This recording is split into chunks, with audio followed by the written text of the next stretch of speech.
Bismillahirrahmanirrahim. Assalamualaikum warahmatullahi wabarakatuh. Kenalkan, nama saya Muhammad Amaraihan Prasetyo dengan NIM 2410911111000 dari PSKPS 2024. Nah, dalam video kali ini kita akan membahas topik yang sangat penting dalam dunia kedokteran, yaitu anatomi permukaan atau surface anatomy. Nah, topik ini memberikan pemahaman tentang hubungan antara struktur internal tubuh dan landmark yang dapat dilihat atau dirasakan dari luar tubuh tanpa adanya pembedahan.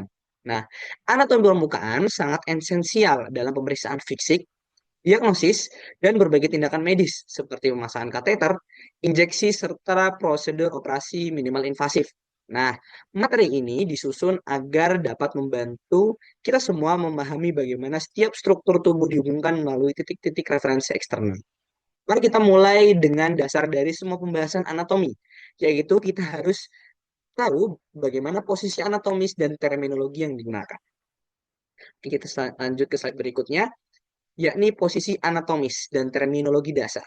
Nah, pertama-tama kita harus memahami posisi anatomis. Posisi ini adalah acuan standar yang digunakan untuk mendeskripsikan bagian tubuh. Dalam posisi anatomis, tubuh manusia berdiri tegak. Seperti gambar ini bisa kita lihat, dengan kepala menghadap ke depan, mata sejajar dengan bidang horizontal. Bisa kita lihat seperti ini contohnya, dan lengan berada di sisi tubuh dan telapak tangan menghadap ke depan. Seperti ini. Dan yang terakhir adalah kaki rapat dengan jari-jari kaki mengarah ke depan. Seperti itu. Nah, selain posisi, kita juga menggunakan terminologi arah untuk mendeskripsikan posisi dan hubungan antara struktur tubuh. Ada beberapa istilah penting yang harus kita hafalkan, di antaranya yakni yang pertama ada superior. Nah, superior sendiri berarti mengacu pada struktur yang lebih dekat dengan kepala. Contohnya, seperti kepala yang superior terhadap leher. Terus berikutnya yakni inferior, berarti mengacu pada struktur yang lebih jauh dari kepala, kebalikan dari superior. Contohnya adalah perut yang inferior terhadap dada. Berikutnya ada anterior. Anterior itu sendiri berarti adalah mengacu pada bagian depan tubuh, seperti tulang dada yang anterior terhadap jantung. Selanjutnya ada posterior, yakni kebalikan dari anterior, ini mengacu pada bagian belakang tubuh. Contohnya adalah seperti tulang belikat yang posterior terhadap tulang dada. Nah, ada beberapa terminologi lainnya yang meliputi seperti ada medial. Nah, medial ini adalah artinya adalah mendekati garis tengah tubuh. Contohnya, jantung lebih medial dibandingkan paru-paru. Selanjutnya ada lateral, yakni menjauhi garis tengah tubuh. Misalnya, telinga berada lateral terhadap hidung. Setelah itu ada proksimal, yakni berarti lebih dekat ke pangkal anggota tubuh. Contohnya adalah bahu lebih proksimal dibandingkan siku. Selanjutnya ada distal, ini berarti lebih jauh dari pangkal anggota tubuh. Contohnya adalah seperti jari-jari lebih distal dibandingkan pergelangan tangan. Nah, selain terminologi arah, kita juga menggunakan bidang anatomis untuk membagi tubuh menjadi bagian-bagian tertentu. Seperti bisa kita lihat di gambar ini, bahwasannya yang pertama ada bidang sagital. Nah, bidang sagital ini yakni membagi tubuh menjadi bagian kanan dan kiri.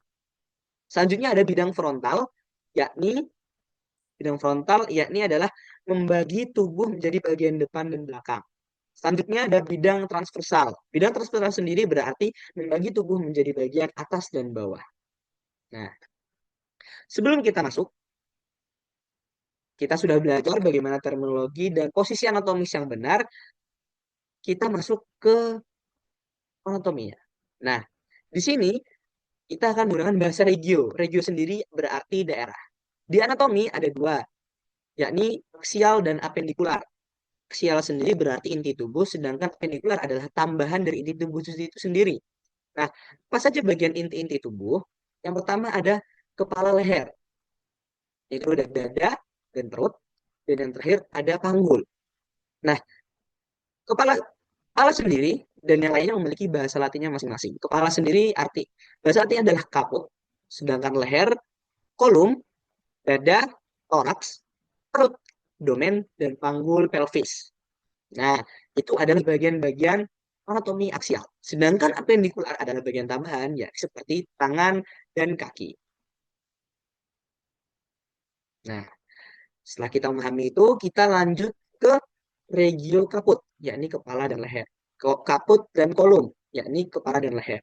Nah, di kepala dan leher sendiri, yang pertama kita akan menjelaskan tentang kulit kepala.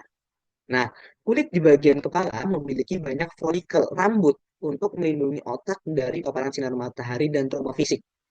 Itu adalah salah satu alasan mengapa rambut hanya tumbuh di bagian atas kepala, yakni untuk melindungi otak dari paparan sinar matahari langsung serta ada trauma fisik. Saja ada fungsi rambut sendiri, yakni melindungi kepala dari panasnya matahari. Selain di rambut, ada beberapa folikel lagi, yakni di rambut ketiak dan kemaluan. Nah, fungsi dari rambut itu, rambut ketiak dan kemaluan adalah mengurangi gesekan pada kulit dan melindungi area sensitif. Berikutnya adalah alis. Alis adalah regio superciliaris. Nah, fungsi dari alis sendiri adalah menghalangi keringat agar tidak masuk ke mata. Jadi, kaitannya karena keringat mengandung garam yang dimana dapat menyebabkan iritasi pada mata, sehingga mata bisa sangat pedih sekali jika terkena keringat. Maka dari itu, bisa kita lihat bahwasanya Tuhan menciptakan manusia begitu sempurna dan kompleksnya. Bahkan hingga hal sekecil itu. Yang dimana Tuhan mendesain alis, yakni menghalangi keringat dari agar tidak masuk ke mata, serta membantu mengekspresikan wajah. Nah, setelah alis, kita bahas selanjutnya adalah hidung, bagian hidung, yakni regio nasalis. Nah, kita bisa lihat dari struktur lubang hidung sendiri, yakni menghadap ke bawah, bertujuan untuk mencegah masuknya air dan debu. Bayangkan saja, jikalau lubang hidung itu berada di atas, maka air dan debu akan mudah masuk ke dalam hidung. Dan hidung sendiri, yakni dari tulang rawan. Nah, tulang rawan ini memberikan bentuk dan fleksibilitas hidung. Bayangkan saja, jikalau hidung dan telinga kita tidak terbuat dari tulang rawan, maka kita akan kesulitan untuk tidur. Kenapa kita suka bergerak-gerak ketika tidur? Itu akan membuat tulang, jika tidak tulang rawan, maka itu akan membuat sangat sakit. Fungsi dari hidung sendiri yakni menyaring, melembabkan, dan menghangatkan udara yang masuk ke dalam saluran pernapasan. Selanjutnya adalah mata.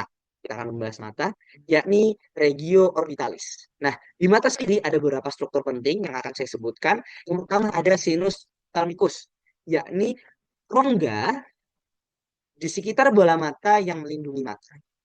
Yang kedua, ada bola mata itu sendiri, yakni terletak dalam kavum orbita, yakni dilindungi oleh tulang orbita. Nah, fungsi mata sendiri, yakni mata merupakan organ penglihatan utama yang berperan dalam menerima dan memproses cahaya. Selanjutnya adalah telinga, yakni regio auricularis. Nah, di telinga sendiri ada beberapa komponen, yakni yang pertama ada auricula, yang biasanya dipanggil pina atau cuping telinga.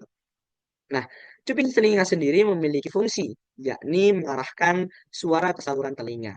Bayangkan, jika kita tidak memiliki cuping telinga, maka suara yang akan kita tangkap akan sedikit berkurang kompabilitas yang kita bisa dengarkan. Selanjutnya ada meatus acousticus externus, yaitu saluran yang menghubungkan telinga luar ke telinga tengah.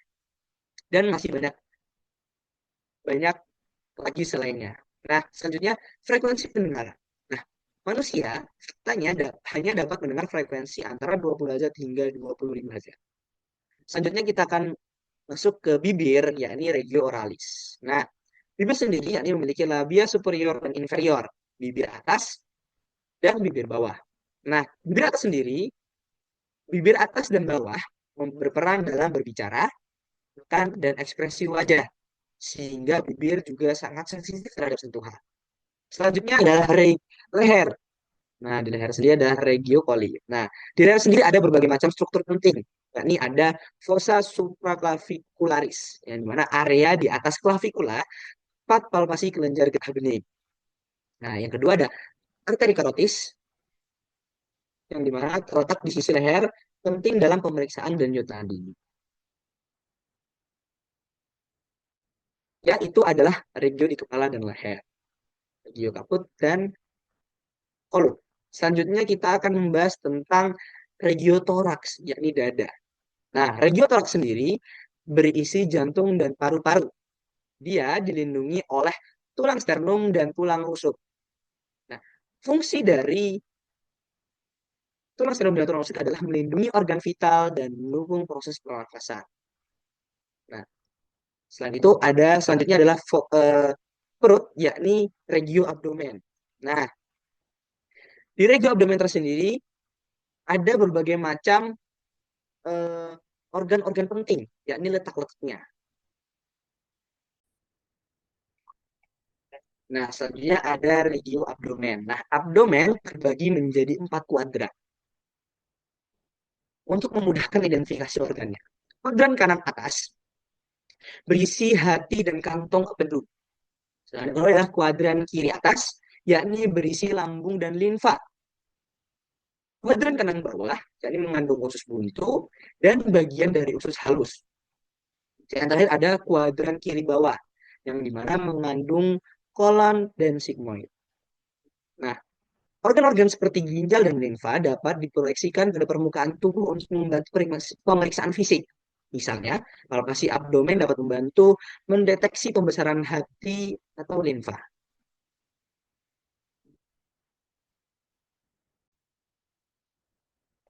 Tadi adalah abdomen, berikutnya kita akan masuk ke panggul, yakni pelvis. Nah, kita balik lagi. Nah, di pelvis sendiri memiliki struktur yang dimana terdapat organ, organ reproduksi dan saluran kemih. Dan ada dan selain itu sendiri membantu mendukung berat tubuh bagian atas. Nah, itu adalah pelvis. Selanjutnya adalah bagian ekstremitas bawah. Nih, ragio ekstremitas bawah. Ragio ekstremitas bawah sendiri ada berbagai macam hmm,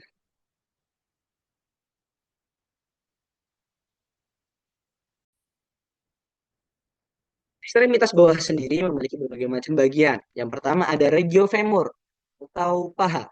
Nah, regio femur sendiri, ini paha, regio femoris, yakni terdiri dari otot besar yang mendukung pergerakan. Yang kedua adalah patella, yakni lutut, yang dimana berfungsi melindungi sendi lutut. Yang ketiga ada regio pedis atau kaki, yakni berperan dalam menopang dan membantu berjalan.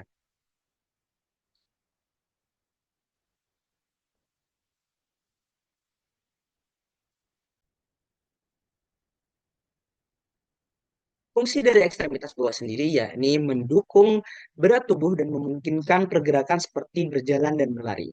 Berikutnya kita akan pindah ke ekstremitas atas. Nah, di ekstremitas atas sendiri ada berbagai macam regio, yakni telapak tangan, bisa kita lihat, yakni manus. Nah, di telapak tangan sendiri ada berbagai macam struktur penting. Salah satunya adalah yang pertama adalah banyaknya reseptor saraf di telapak tangan membuatnya sangat sensitif. Yang kedua, berperan penting dalam aktivitas sehari-hari seperti menggenggam, memegang, dan lain sebagainya.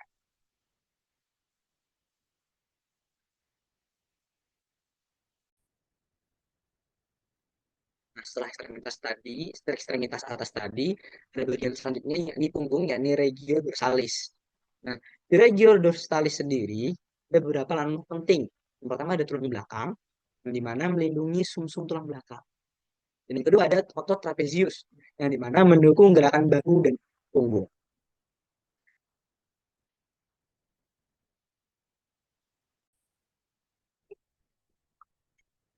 Selanjutnya kita akan membahas tentang komponen utama sirkulasi jantung. Bisa kita lihat di sini bahwasanya jantung. Jadi pertama adalah atrium kanan.